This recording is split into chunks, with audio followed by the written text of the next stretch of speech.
السلام علیکم ورحمۃ اللہ وبرکاتہ۔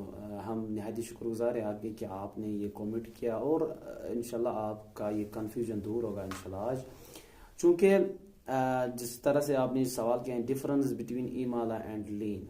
ایمالا جو ہیں وہ قرآن میں، چونکہ ہم جو قراتیں پڑھتے ہیں 7 قراتیں ہیں، 7 قراتوں یعنی جو 7 راوی ہیں، یا ہم کہیں گے 4 راوی ہیں، ان کے نام جو ہے میں ڈسکرپشن میں رکھوں گا، اور کمنٹ میں بھی انشاءاللہ وہ آپ دیکھیے گا۔ ان میں سے ایک ہے حفظ عاصم، اور اس ایشیا ممالک جو ہیں، ایشیا کے ممالک، وہ حفظ عاصم جو ہیں اس کی تقلید کرتے ہیں اور اس کی تجوید جو ہے پڑھتے ہیں۔ اس کے حساب سے قرآن میں صرف ایک جگہ ایمالا ہوتا ہے اور باقی کسی بھی جگہ نہیں ہوتا۔ باقی جو آپ کہہ رہے ہیں واو سے پہلے زبر، یا سے پہلے زبر، وہاں پر صفت لین ہوتا ہے، اور قرآن میں صرف ایک جگہ مجرے ہے، ایک لفظ ہے، وہاں پر ایمالا ہوتا ہے۔ ٹھیک ہے، باقی